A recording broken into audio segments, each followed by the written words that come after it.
Welcome, everyone. I'm pleased to be here and thrilled to be alongside what's, I think everyone would agree, is a great panel here today on a very interesting topic.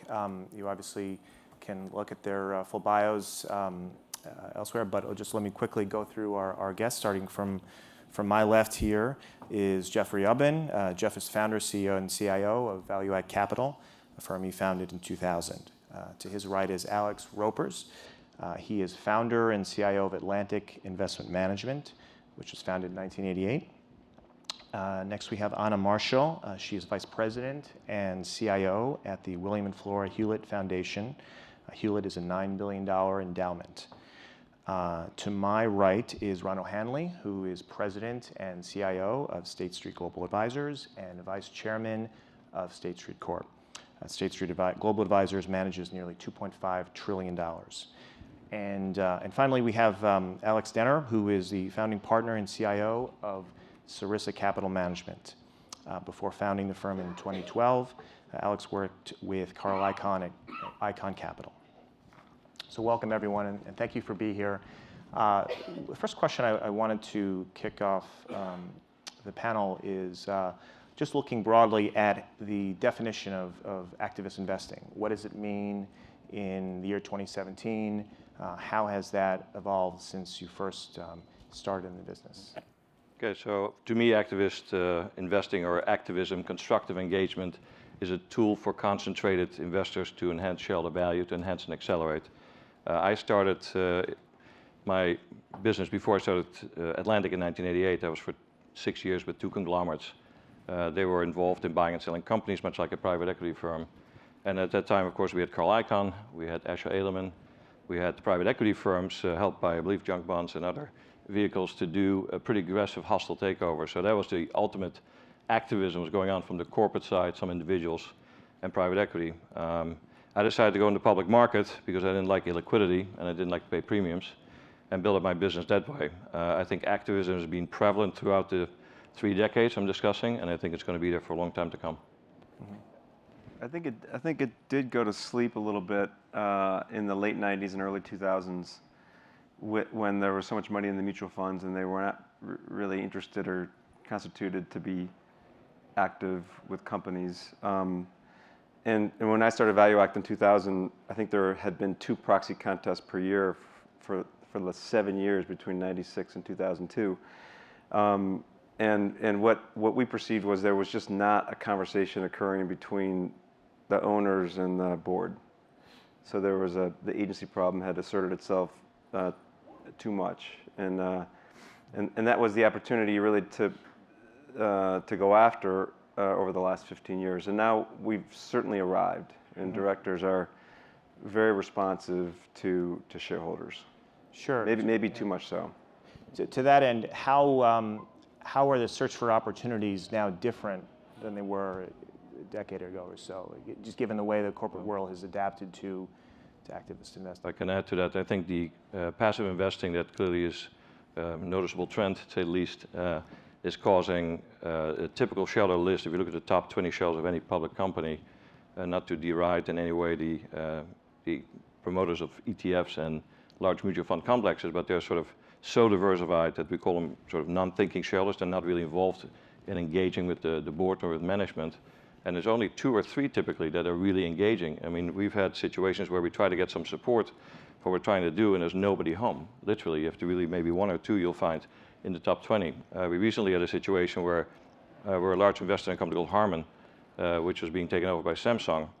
And a real sign of the times is that the final shareholder meeting of this proud $8 billion company, which, by the way, we are very much against that deal in the sense that it was undervaluing the company. We're still holding the shares. We've perfected our appraisal rights, so we're still a shareholder, even though Samsung closed the deal. So we're still going to fight it out with them. But there were 8 people there. I thought I had a nice Gordon Gekko moment where I could read off, all the things that were wrong with management, accepting this thing. So I was all prepared, and there was the chairman was there, chairman CEO, same guy, who got $80 million doing this deal.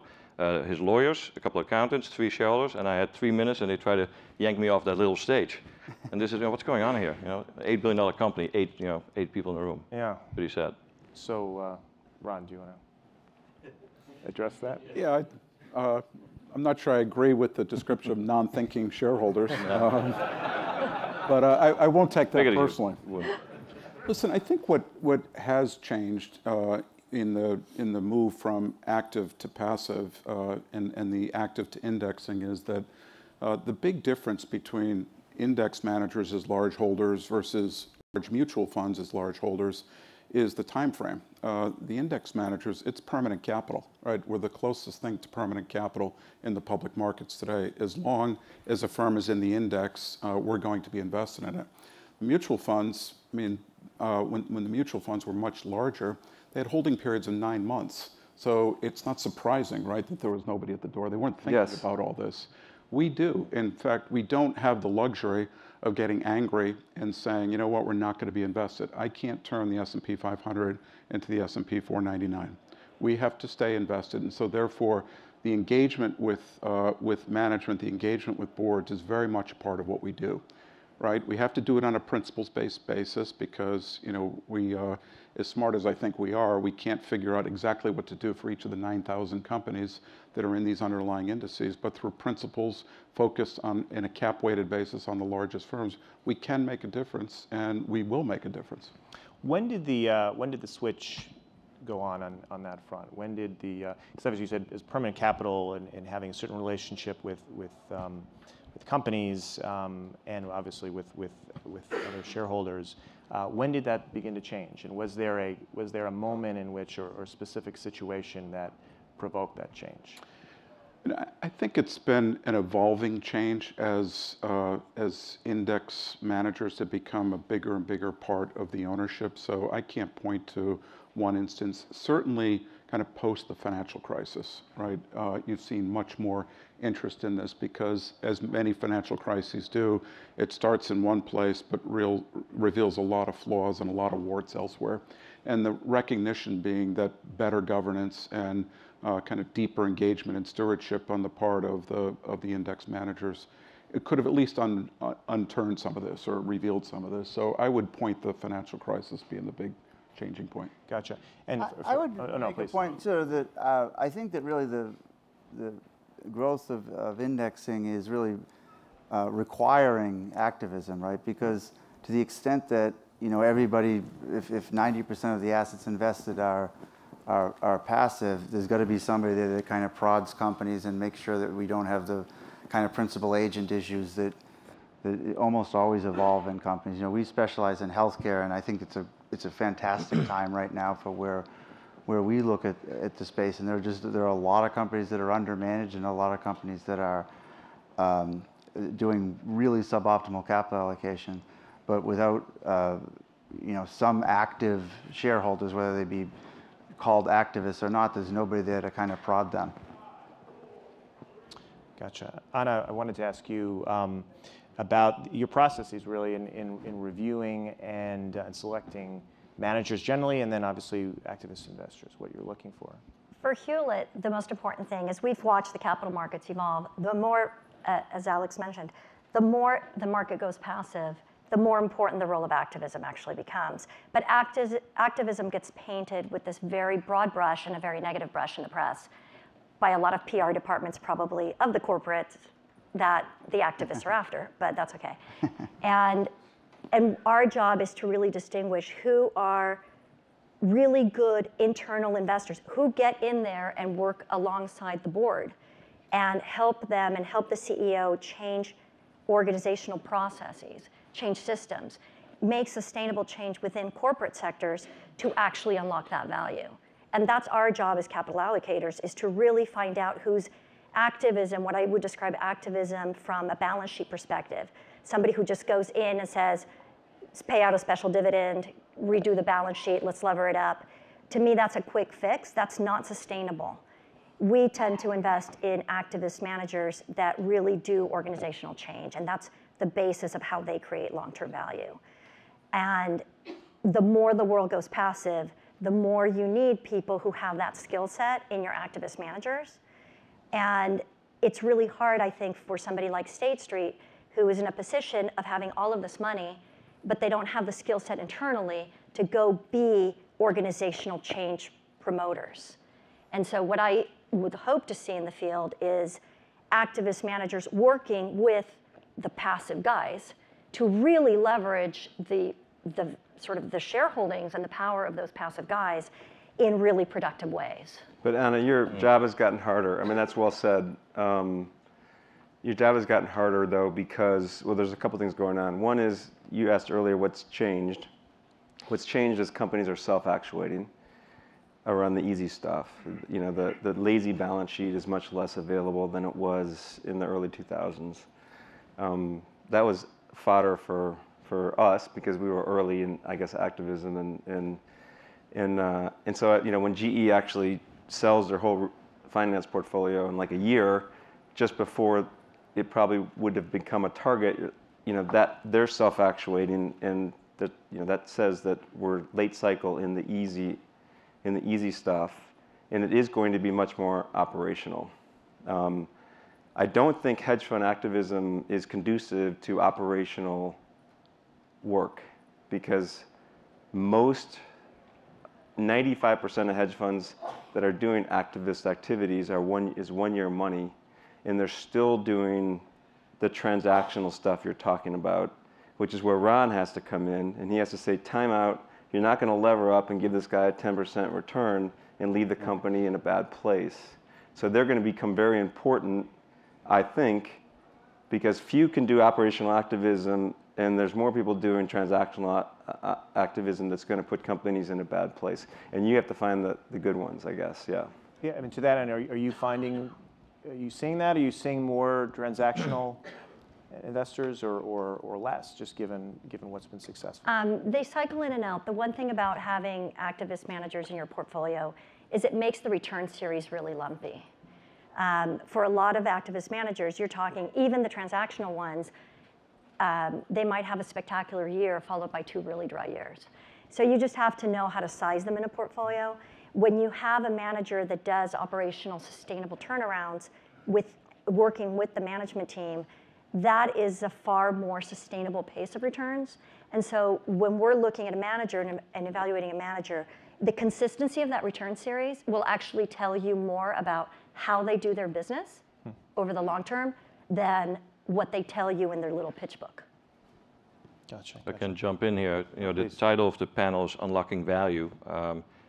Maybe not all activist investors are value investors, but I think at the end of the day, you know, we're here, we have a business for one reason. Maybe we cannot compete fee-wise with ETFs or index tracking. We need to outperform. To outperform an index, you need to be concentrated.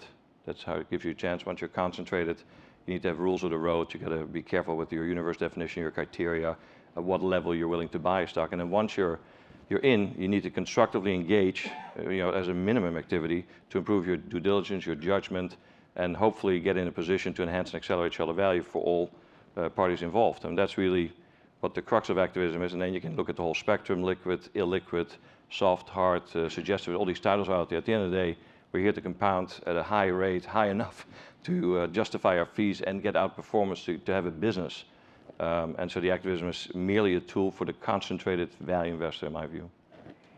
And I would just add that it sort of is 2 sides of the same coin. In other words, as capital allocators, people allocate to passive because it is a low-cost strategy. Yet, you know, there's a great focus on fees by a lot of boards. Yet, the work that they do takes a lot of people. It takes, I mean, you're paying a fee, but the fee is being used to actually generate those business reports and actually help those management teams change. So this is why I think it's sort of, if you can get to a place where State Street works with real, you know, sort of activist value managers, as a passive investor house, they can get a competitive advantage in that business by saying, look, and we work to improve overall wealth of the industry, even though we don't have those people, you know, we don't have the staff, and they can sort of, not free ride, but kind of free ride on the work that we as LPs are already paying our managers, our activist managers. Yeah, and that actually happens more frequently than you might think, because, and you know, for obvious reasons, between and among us, Vanguard and BlackRock, we might own 20% of the company. So it would be very unusual for an activist to not be in touch with us. And you know, I don't have the quantitative numbers here, but I'd say more often than not, the activist has good ideas and we're listening. What we're concerned about is, again, going back to what I said earlier, we're about long-term value creation. So if there's something that looks like it's going to be a hit and run, and that there'll be some fairly significant short-term value destruction just to get some transaction done, that's where we will. Can I ask a question? Sure. Real quickly? So, Ron, when you see a white paper or a public campaign, and it says, which is, I would say, more typical than not, at the end it says, and we look forward to meeting with management. Now that's the opposite of shareholder director engagement that we have sought and I felt like we arrived at. And then all of a sudden, the activist would rather not inform himself about the challenges of the business directly, and he stays in this room and comes up with some plan and puts it in the media. They print it as if it means anything. That's not what we. So that's the sort of stuff we got to call out. That is not good. That's not good for capitalism at all. Yeah, and there's more and more. I mean, listen, call it what you want, a golden age of activism. Maybe there's too many activists, right? They've seen the success of some, trying to mirror it in others. But something like that would be a red light for us because, I mean, even we're engaging with management and the boards. And for somebody to have at the bottom, we look forward to discussing this with management, to us is just not a good sign. The other thing that you're seeing too, and Jeff, you may want to, or both of you may want to comment on this, you're seeing many situations, right, where there's an activist in there trying to do good work, and then another activist is coming in, right, to, in essence, draft off that work, and again, get something done sooner and quicker. You've both experienced it, so maybe comment on that. Yeah, that's a, sorry, go ahead. No, I mean, yeah, we've learned some of our lessons. We try to. Yeah, we've never really sought that out. We've never really jumped on anybody else's quote unquote deal, and I'm sure it's happened to you. Yeah, it has, and it gets noisy, and I don't think it's constructive for the company. And the more public the activist, the noisier it is, the more difficult it becomes for the company, for the employees, for everybody. Just to follow up on that, when we had our call a couple weeks ago, we talked a little bit about the threat of the nuclear option and the consequences, both in the short term and long term, of those campaigns. And Jeff, if you want to just sort of weigh in a little bit on that in terms of what effect do these campaigns have on not only the companies that are involved, the shareholders, but also the market as a whole? Yeah, it's interesting because CSX is an interesting story. Now, I think the lead on CSX has a 5-year fund, and he's not going to get paid till the end of 5 years, and so I think he's very well intentioned. But if you just look at what happened and what the implications for corporate governance, to be honest with you, is a guy bought 4.9% of CSX. He announced that he had the successor CEO. He was going to require them to hire the board to hire that CEO. He not only had done that, but he had negotiated his compensation, and he was going to require the board to adopt that compensation, including a make good to the company he took the CEO from. Those are the two basic things that boards should have a right to do: hire and fire the CEO and pay the CEO. And they were usurped by a 4.9% shareholder because the stock went up 15% on the announcement of his intentions. Now, maybe CSX is poorly run and deserves that. I don't really know, but you wonder why companies don't want to go public anymore, right? Why would you want to go public if you can lose control of your company that easily because somebody makes a public statement and your stock goes up, and then you are hijacked by short-term investors that now say you have to do this because if you don't, your stock will go back down. Directors are not paid to take risk. They're good, they're smart people, but they're not risk takers because they make a stipend. So a director our role is usually in the boardroom is to be the risk taker in the boardroom because we've got a lot of money at stake and we're happy to take risk to make return. A director does not want to take on a public fight and then take their stock price down by saying no to something and then get sued. So they're getting run. Now all of a sudden we've got this concept that the shareholders may have too much power, and they're running roughshod over boards. And the cost of that truly is a shrinking public market where companies can stay private longer, and why not? You can grow your business, take a longer term perspective, and you don't get hijacked. Just to, I guess, a follow up and open it up to other folks.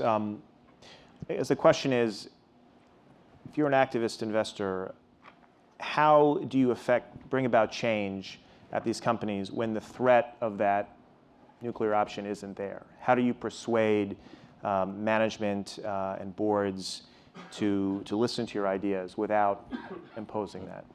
So look, I think, and maybe Jeff, we have a slightly different view, but we kind of have that option. We kind of keep that open generally. Practically, it's very rarely implemented because, to the extent you're picking an investment, it's an investment that shareholders have some concern that the capital allocation is bad or the operations are not going very well. So, what we've been able to do in almost every case is just work with the company. When they generally don't want to have a fight. The better boards will see that, what we're saying, makes sense, and if they don't agree with it, then we can have a private discussion, and those discussions happen all the time. I think that there are companies, though, and we again specialize in healthcare, and maybe this is a sort of a healthcare specific thing, but there are companies that will just not listen, and they just don't get it, and you kind of have to be very assertive with them to sort of come onto the boardroom. Our experience has been once you get on the board, it's much better to get on the board without a contentious situation, obviously. But once you get on the board, it becomes a Socratic method, and you're just working with other directors. Most directors are very good people. I think they're generally not very well informed about the company, and they maybe don't have the resources to really analyze the company, but they're very good people who want to do the right thing in almost all cases. So just with the Socratic method, you can kind of get all you need once you get to the boardroom. But sometimes I think you do need a little bit of a sword hanging over them to get them to do that. If I can chime in on Please. that. If you look at what we're all trying to achieve is return, right? I mean, return compounding over time, and the way our dear investors or prospective investors look at it is, the market return, our stock picking, our alpha ability, and in the stock picking, of course, your concentration, your due diligence, your engagement, all these things are in there. But what we came up with, at least from our perspective, that made sense is to do constructive shareholder engagement with always, the goal is the same as other activists, and accelerate and enhance shareholder value, but to always stay liquid so we can trade, size the position during the ownership period, and stay respectful. These are two additional objectives because we want to do it for 50 years. It's a small world. People rotate around. You want to be well liked. So I also chose the name of my firm, Atlantic Investment Management, not Roepers Capital, to be more like a mutual fund. And that way, our reputation is one, like, okay, then so you're a soft activist, you're a suggestivist, you'll never get anything done. So how do we get things done? It's basically first, be the nice guy, a student, have these meetings, write letters, develop sort of the high road and the understanding and the good rapport that you have. But it does get contentious from time to time when there's no share price movement in our favor, if the management's not doing the obvious thing. Sometimes they're not doing it because they're working on something else they can tell us about. I always say, please don't do what's in our letter if you got something better to do. But after a while, the impatience shows up, and we'll tell them, so listen, you're kind of forcing us to now take this whole thing to the board. In fact, our letters, we always ask them, discuss them with the board. Now we're going to send one directly to the board. We'll copy you on it, and it'll say exactly the things we've been telling you to do, including evaluate their board to use a CEO or not. And we'll tell them beforehand. It's like open book. So you want me to send this letter? It's going to go. So in this fear and greed game, that is sort of the motivator for CEOs to go along with activists in Europe and in the US, fear of losing your job, because we do, if we're the good guys and we have the high road, we can go to the board. The board, typically the reaction is, in our case, thank you so much for doing this. We're going to work this out behind the scenes and we'll deal with it. And we've had CEOs removed, we've had CEOs kicked behind to get going. And then, of course, in Japan, we'll talk about it later, how that works differently. But you can get things done without being on the board. Clearly, you have probably more likelihood to get things done, but we get a lot of things done even being still liquid, which is important to us. I mean, one of the other things that we've started to see more of is where the CEOs actually want the activist inside because they can't get change made.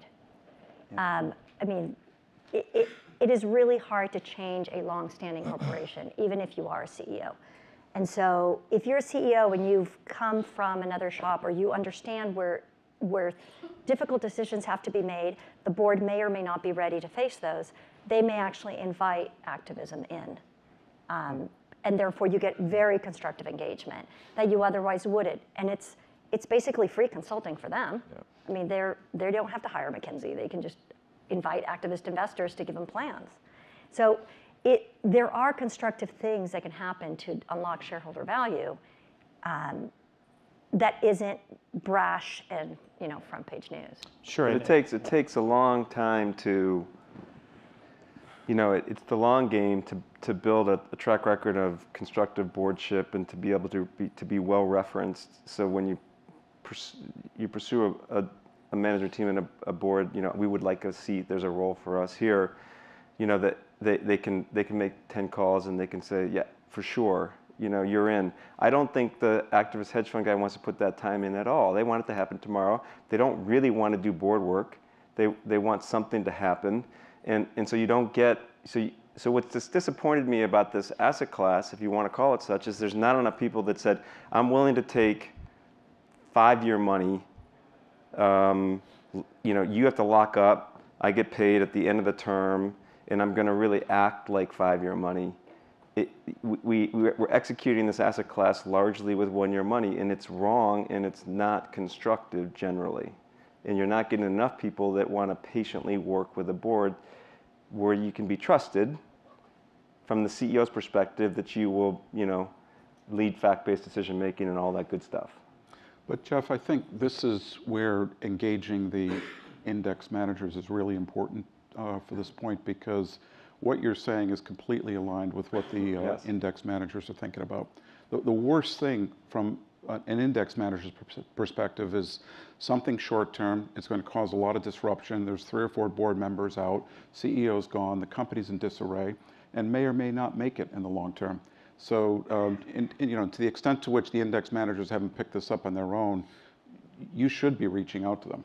You can lead the toggle to the long term, because we've moved. It's short-termism, times 10. I agree with you. And you can lead that because you could own 40% of a lot of companies, right? Just to follow up on a point a couple of you made. Oh, I'm sorry. No, go ahead. Just life on the corporate board. How does that change the dynamic with management? How time-consuming is that? How does it affect your capacity to pursue other investment ideas? So for us, when we join a board, it's very intense. It's very time-consuming. We can only really be, kind of actively active in a relatively small number, 5, 6, 7 kind of companies at a time. And Jeff, I completely agree with what you had said earlier. I think that, some people think about it like, okay, well, getting on the board is the victory. And that's exactly the wrong way to think about it. It's like that's the first step. It's right. The beginning of the process, where then you're working with the other directors, and it could be management, it could be the board that's maybe needs to be pulled along. But the types of things that we've been doing, kind of at Sarissa are very, very time intensive. If it's a staggered board, it generally takes a couple of years really to bring about significant change. We just had this recent situation with Ariad Pharmaceuticals where I think this is a great story, and it's kind of a great, I think a victory for activism in a way. But it was something where, we bought the stock between 3 and 4 and sold it for 24 just a couple of months ago, over 3+ years. But, we first had to join, basically the stock collapsed. We called up the company. We said we want to be on the board. They, of course, did not want us on the board. This was a company that was known to be of particularly low credibility in the biotech community. But the large shareholders, we had very good relationships with all the large shareholders, and they basically kind of, probably caucused the large shareholders and said, okay, put these guys on the board. It's just easier. So we joined the board, and it just, basically tried to enact change. I mean, it's a sort of a long story there, but the company was very, very resistant to any kind of change, and it really needed kind of a new, basically a new board.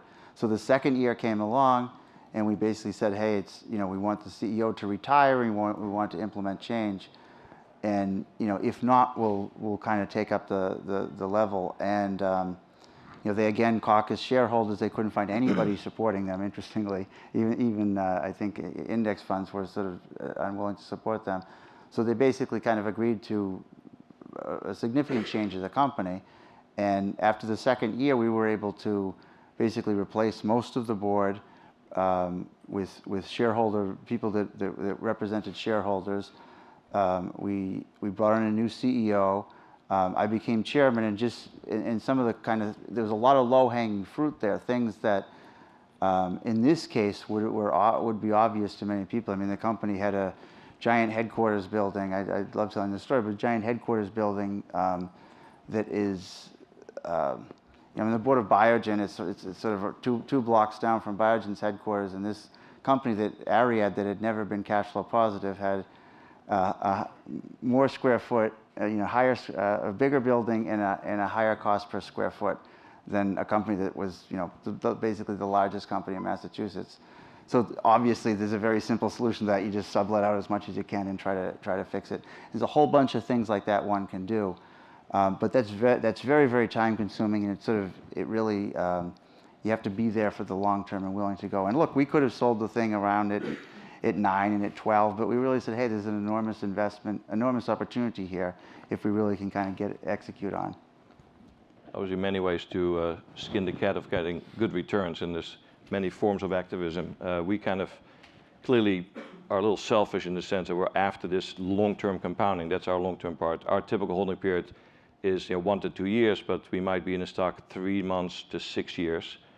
If we have one for 6 years, you can bet on it that we've probably bought 3 or 4 times as much stock as we own today, because we've bought and sold it. That's why we don't want to be in the board. We want to be liquid at all times. And we actually, right off the first meeting, if they don't know us already, say to the CEOs that my idea of your success is they're out of the stock. You're undervalued now. You're in a vulnerability zone. You can get taken over by any private equity or strategic buyer at a 50% premium. Let's get out of that hole now.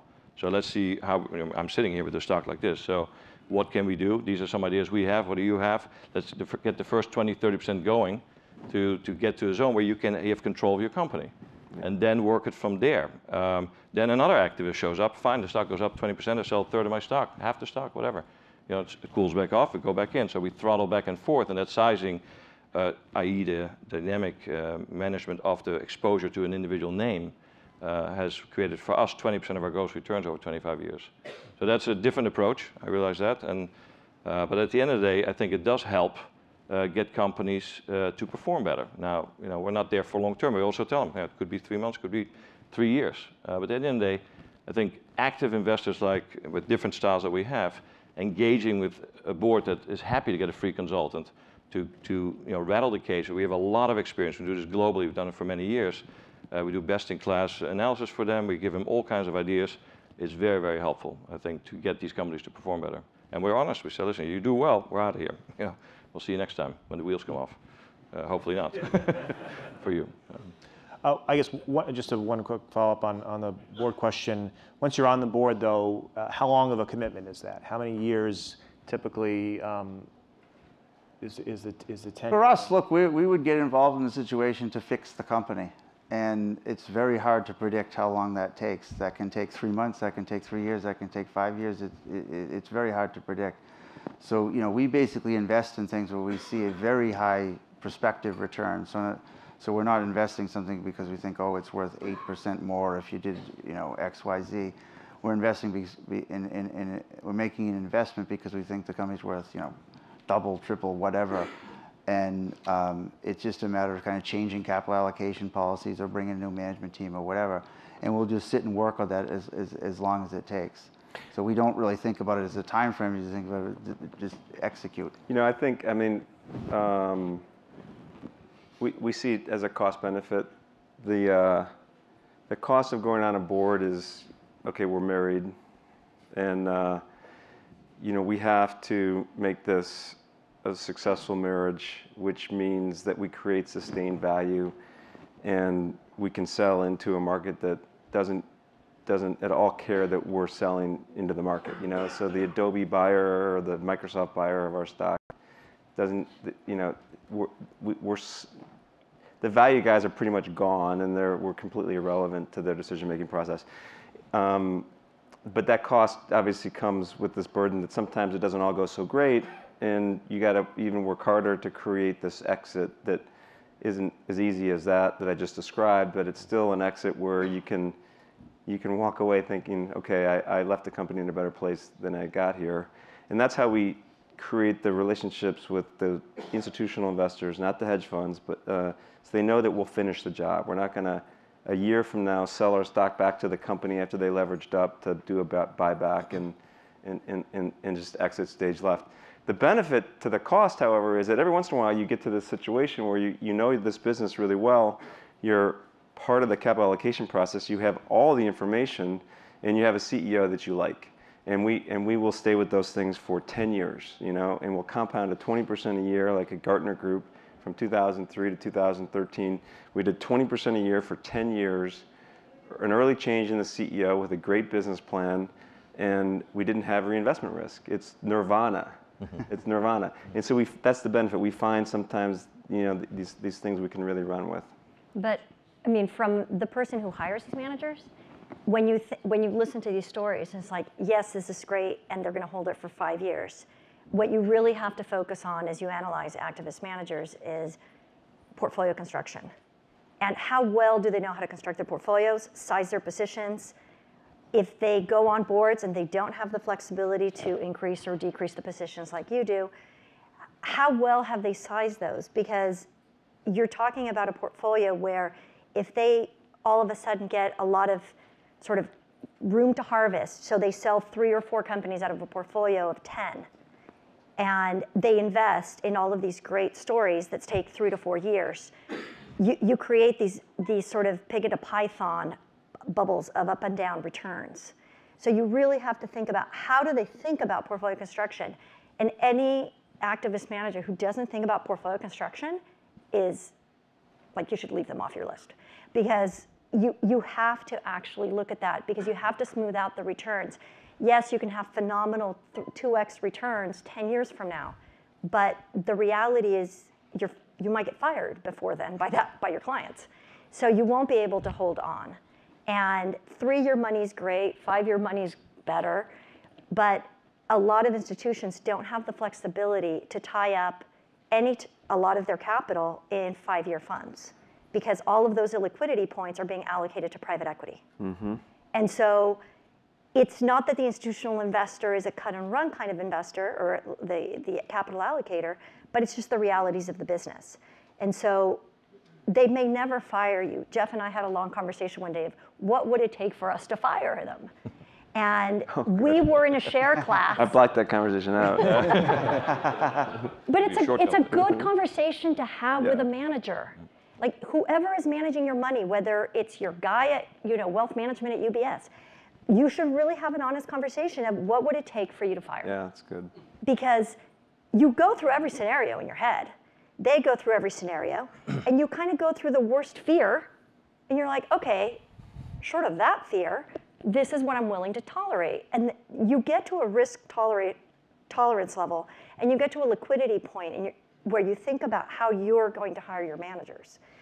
And I think most LPs don't fire their managers very often. So even though it might be in 2-year money, it really isn't 2-year money. I mean, if you look at your turnover of your investor base. No, it's true. So there is yes, you say activism is being done by people that have 1-year hedge funds or 1-year money. Most of those people have been 1 year, it's 1-year money, but they've been clients of those funds for 8 years, 7 years. So there's a lot more stickiness to that money than what the share structure would tell you. Yeah, I mean, that's a metaphor to a certain extent. The 1-year money is a metaphor for the hedge fund investor that views his business as an annual call option on, you know, a hit, a market run, or a couple quick hits that, you know, create, because he's hoarded the economics. I'm very cynical about my own business, but he's hoarded the economics. He's got a business that's making money on other people's money, and he's going to get paid every year.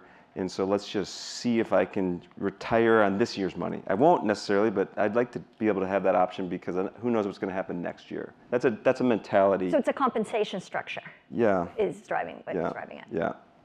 So I've used that as an example. That it's a person. It's not a compensation structure, right? But that our business is populated too much by that. What I was hoping would happen was this asset class would develop so that you view us just like private equity. Because what Alex is doing in the boardroom is exactly or more than what a private equity fund will do, but we're viewed in a different box. And that's what frustrates me, you know? And so that's why I try to get very specific and lock people up, because I want them to think of me as a private equity firm constructed in the public market. Yeah, this is raising, Anna, an interesting point of tension, because one thing that we get very concerned about is if somebody's actually not making a long-term commitment to the board. If somebody goes on, but it's very clear they're going on for a single purpose, to get something done, to get some kind of transaction done, we will vote against that, or we'll urge, actually what we'll do is we'll spend time with the board urging them to not agree to the settlement in that case. So you are raising an interesting point of tension, because from your perspective, you've got this in a specific kind of investment box in your portfolio. You're interested in portfolio construction by the activists themselves, and frankly, that's not something that we're even concerned about, you know, Right. as the voting shareholder. But I mean, this is part of this is something that existed. It's sort of these side agreements, which I agree, sort of the activist goes to the board, gets sort of the side agreement. You can have 2 board guys, and we'll do this for 6 months. For 6 months, or whatever it is. Those side agreements, which frankly, I mean, they frustrate me when I'm looking at Bloomberg. But part of the issue is there has to be a way for that to become, I guess, maybe through the writing that you guys are doing at State Street of how activism can be more of a long-term thing. I mean, I think there's an information opportunity also from passive shops to inform, like, yes, we might be passive, but we really are trying to do more for governance. Well, you know, I know there's the whole issue of, you know, on governance versus, you know, climate change or ESG or things like that. Corporate governance could be one of those things that you add to that. Ron, can I jump in for a second? Please. Because, again, we don't do proxy ballots, we don't run for board seats, so I'm a little ignorant and backwards in understanding how this works. But I've had a few very contentious situations. A long time ago, Dole Food, where the chairman tried to get the value of the company down. He owned 25% to take it out cheap. You know, we tried to block that. We called, actually, we went ourselves, you know, after the top 20 shareholders, and really, again, nobody was home except for maybe 1 or 2. Recently with Harman, egregious situation with you know, the board not doing their duty. We talked to the board, we talked to the chairman, CEO. We tried to, you know, talk to some shareholders, try to inform them that, can you see what's going on? I mean, this is crazy. Do you have a 1-800 hotline for activist investors, constructive or otherwise? Yeah, so I can get to you, and now I know you, thankfully, so I can call you when I see State Street, which I normally see as a custodian. Are you going to take my call? Will you say, okay, yeah, Alex in Atlantic has a good point. We're gonna vote against this deal? Yeah, we take those calls all the time. You do? Yeah. Great. So I've been ignorant, so I'll call you next time. So just a quick follow-up to something you mentioned. Have those worst fears ever been realized in terms of having to have that, in terms of having to fire activist managers? Is that? I haven't had to fire an activist manager, but we've looked at all of the activist managers quite closely. And everyone tells you, oh, we're about unlocking long-term value. Like, everyone has the same story. And it's really when you start digging in, when you do, to Jeff's point about private equity, we do the same type of work with activists when we are looking at an activist manager that our private equity team does, which is we call the CEOs and actually say, are these guys actually helpful or not? any CEO will take your phone call. And there are some CEOs, even in private equity land, there are CEOs that'll say, no, the private equity shop didn't really add value. Or they'll say, yes, that partner added value. And the moment you start even discussing like, hey, and which of the partners have you talked to? If they can't name a single partner at the firm, then you've got your answer. So I guess for us, it's been, we run a concentrated portfolio ourselves. So it is, we take the time to figure it out. And I think as people figure it out, they'll get to the point where it's like, okay, if everything was more of a hit and run, that creates headline risk. And the one thing asset allocators cannot afford is headline risk. Like, you do not want your board member to get to a meeting and say, oh, we were part of that very unsightly mess in the paper. Mm-hmm. Because then that speaks to your integrity as an asset allocator. Just to flip it around, have management teams reached out to you as an asset owner, as an institution, to question an activist that's looked at them? No, because there's this magical curtain called the manager. Right. So they do not know who their underlying investors are. Okay. They'll know the manager name, but they will not know who the underlying investors. Gotcha. Just a question, something that has probably evolved over time as well, the role of advisors. Nowadays, every investment bank has bankers that specialize in activist defense. And I'm just curious if the effect they've had both in the way, the sort of tactical responses of companies, but also have they made these campaigns a bit more predictable in terms of how they play out?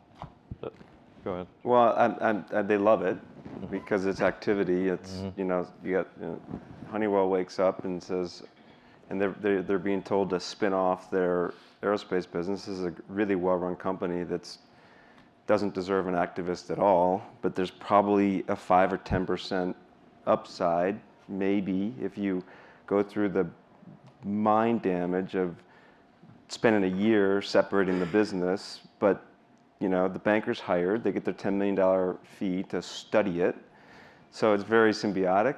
The activist and the service community, so that nobody's really interested in shutting it down or calling out the bad behavior. It's very symbiotic. I kind of became aware of the fact that there's a growing business of advisory from investment banks and other boutique shops to help either activists or corporations dealing with situations that come up as an activist shows up. When I got an unexpected call from Goldman Sachs, where we really don't do any major business, they said, "Do you want to be? We'd like you to be in a panel for our first annual corporate CFO conference. At lunch, there's going to be a guy from Jana, a guy from Mercado, and then yourself, to show our 100 CFOs that you guys are, normal people, hopefully, and you should talk, you should engage in conversations." I'm like, was surprised. Okay, fine, I'm going to the panel. Great, it's a very nice panel and conference. Then I realized that there was like at least, the reason I was invited was there were at least 5 CFOs in the audience of companies where we had either 13D or a significant position. And I'm like, you got to be kidding me. They're cowards. Why would they hire Goldman Sachs when we show up? Can they not just, they do talk to us, but they still incur the fees. Maybe their board requires it to be ready for anything. Maybe because we show up, maybe somebody else might show up, who knows what. But that's changed from, if I look over the 28 years I've done this, this is something new for the last 3 or 4 years. So one of the things that has changed, that it affects us, but it also affects boards, is the street no longer, since Reg FD went in, the street no longer has the time or the capacity to do really in-depth research the way it used to. The really good research, the really muddy waters would be the extreme of in-depth research, but you don't really have the research coming up. And usually boards used to read street research. Like boards would say, what are people saying about me? They'd ask for 3 or 4 research reports from the street. The street analysts would actually say, well, we think they're misallocating here or they're misallocating there.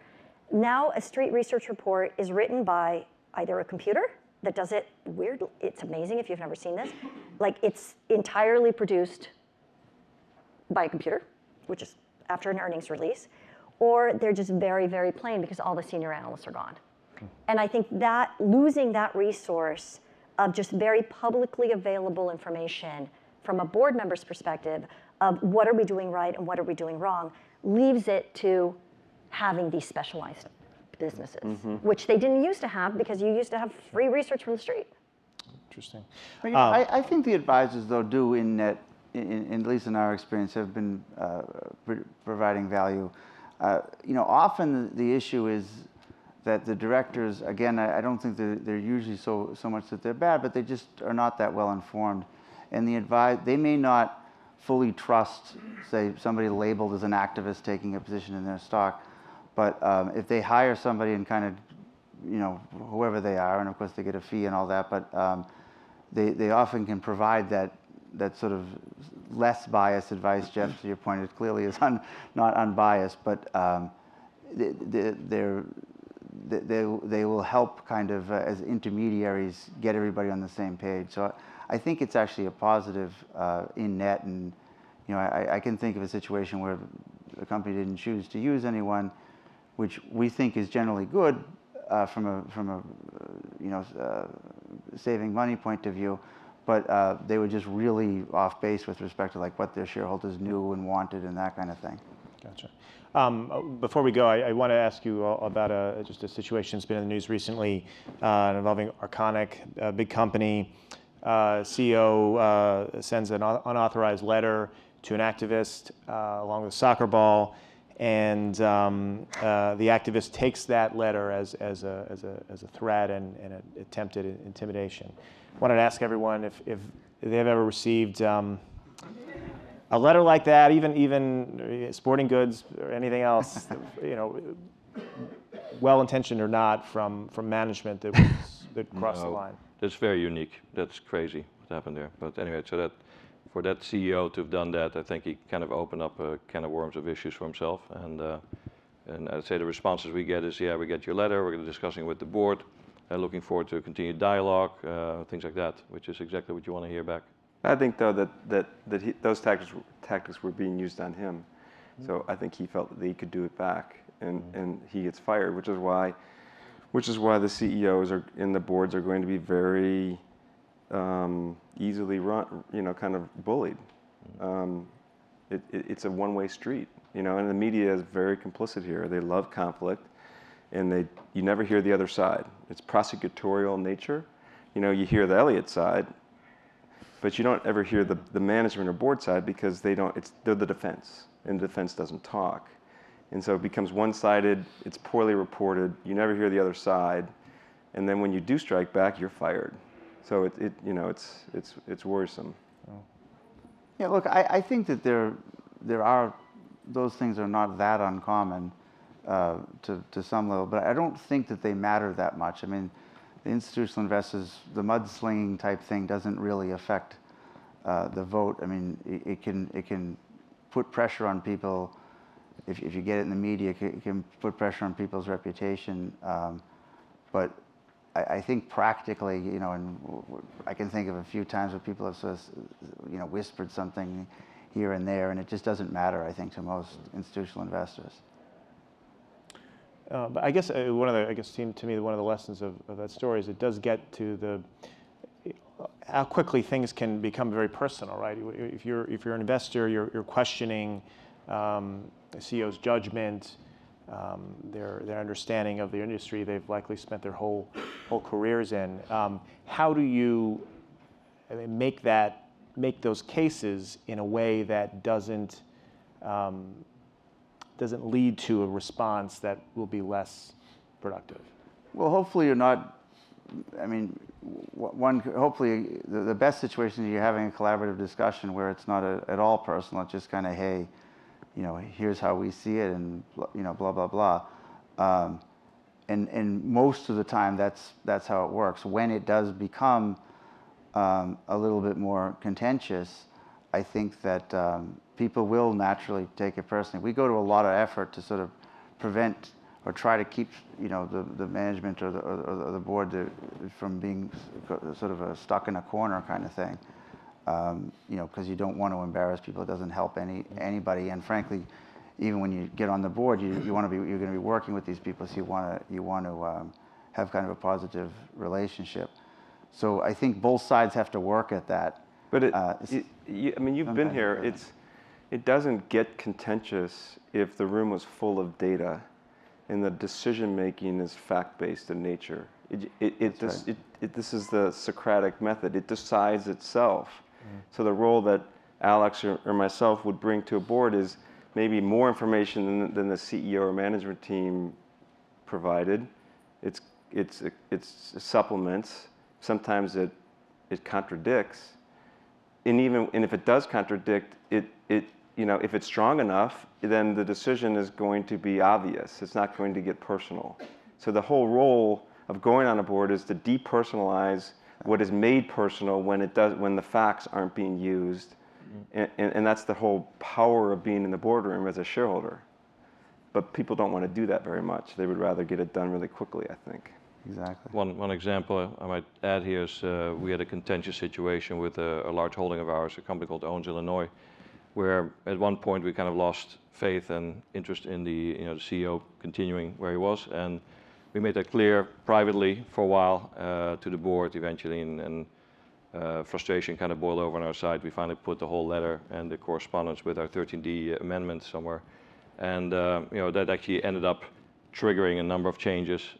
People were calling us. I mean, the whole thing became very public, which you guys are more used to. But that was for us a little risky because we were honing our reputation being behind the scenes. But we did it. We felt we had the high road, did the right thing. Fast forward to August of the next year. It's like 8 months later. The new CEO is being presented around by the old CEO, and they were, the IR guy was saying, "Well, we're coming to town. You want to meet the new CEO?" I said, "But I said, let's take him for dinner."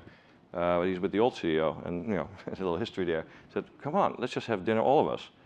What's wrong with that?" So totally fine. Just like politics, you win or you lose. You need to govern what's going on. And this guy would continue as chairman for a while. The new guy's in, and we had a great relationship nonetheless. We were just very open with it. Just one real last quick one. Are there any final frontiers in terms of you look at different sectors in the market, or look at different markets around the world where activism hasn't found its place yet? Where are the next opportunities? Ryan, why don't you talk about ESG?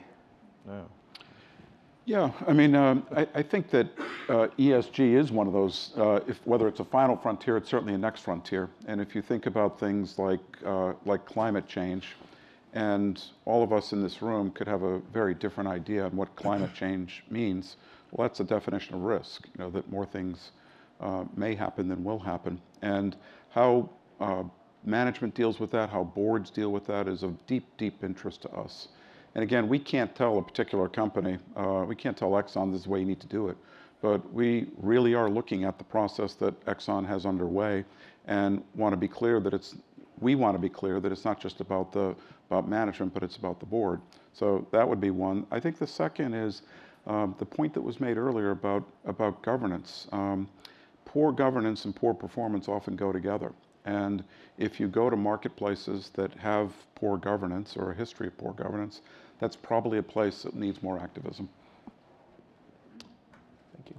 On the final frontier, I would say Japan is obviously a ton of value there, very difficult. We talked about this earlier. Mm-hmm. Fear and greed will motivate the European and American management, fear of losing their job, greed of making more money, to go along with, shareholder value enhancing ideas that they should have done themselves anyway. In Japan, that's really quite difficult. There's no board to account for. So we've worked well, productively behind the scenes with our approach, which I think is pretty much the only approach you can try there. Because if you're a brand name activist, certainly of the more aggressive type than is represented here, you're checked at an readout pretty much, and they'll find some technicality to get you out of there. But if you're, we're coming in there nicely, all Japanese, this and that, respectful, and we're able to get some things done. But when it does get contentious, I think there's the annual general meeting, and to suggest that you're going to go there, and that means publicity, that means potentially bad publicity about how undermanaged this company is and how lethargic they've been, is a motivator. And we've had a number of near filings withdrawn by ourselves because they decided to do what we wanted them to do. So that was actually a nice development there. China, where we're also active, forget about it. I mean, that's going to be maybe another 10 years from now, we'll get something done. I think we're out of time, folks, but thank you all for joining us. Thank you. Great points.